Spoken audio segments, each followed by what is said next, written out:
We're here with Andrew McNickle and Niall Curneen talking about the development of the church end stand, as we can see in the background. Andrew, first of all, tell us a little bit about what it's taken to get the project to this far. Well, as you know, Ian, we've been working here since 2018, and this particular one is phase 7 that we've been involved with. And once we get this one completed, the last one that we have is the main stand. And I think you'll agree that'll be a fantastic achievement in such a short period of time. And what has it taken sort of on a personal level to bring us thus far in terms of plans and bringing it to reality and the steelwork that we can see behind you?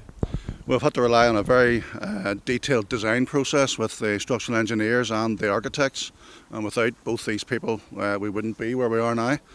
And then that feeds into the construction phase, where our main contractor takes it from the design stage and actually gets his suppliers to prefabricate the steelwork and the precast concrete terrace units that will be arriving on Friday, and the whole thing then starts to fit together rather quickly. So within a couple of weeks you'll definitely see the stand looking a lot better than it is now. And Niall, how does it fit in with the sort of overall vision of the club and what we're doing in terms of building the club and the ground from here up? Well, two things I think on that. First of all, and most importantly, it's the last phase which hopefully gets us the accreditation to play European football here at Inver Park.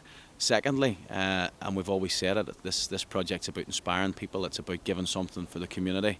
And if you look over the last few days, a couple of photographs that there's been going out in social media of a few columns of steel, but you've seen the lift that's given people. So what do you see when we have 600 seats here? We're able to put on full capacity matches. We're able to put on different events here. It'll be something that'll be very, very exciting. It'll be something that everybody will feel will be their own facility and obviously enjoy it for many years to come. And Andrew, what's the practicalities of overseeing something like this, especially in a COVID world that we're living in and things are less than ideal? Yeah, certainly, and things have been extremely difficult during this COVID situation. When we made the decision to push the button on this in December, we then were faced with the next lockdown, which makes even the simplest of things like having design team meetings difficult and actually meeting on site, and then trying to get everything that needs to be done to get the stand physically built, which includes all the approvals from the local authority, etc., is an awful lot more difficult and an awful lot more time consuming.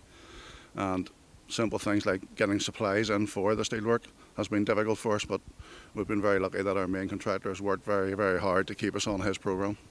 Andrew, talk us through the facilities that the stand will have in terms of seating capacity and maybe other things that it'll be used for as well.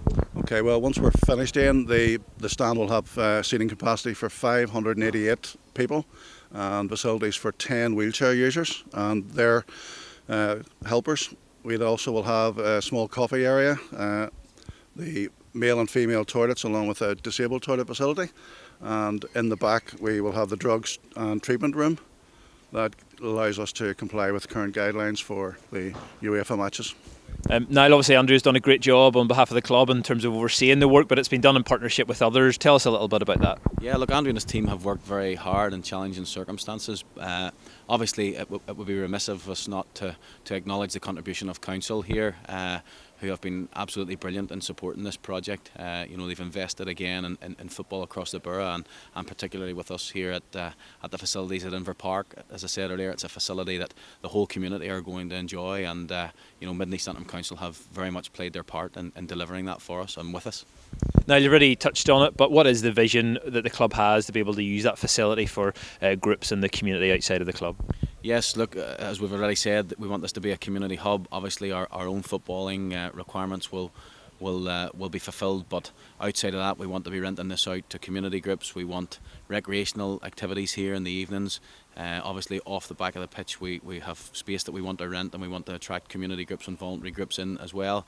We hope now with UEFA accreditation, then we hope to be discussing with the likes of the IFA. We want to bring international games, underage games here, cup finals, cup semi-finals, everything like that. We have hopefully one of the best facilities in the country, and we want everybody to have access to it.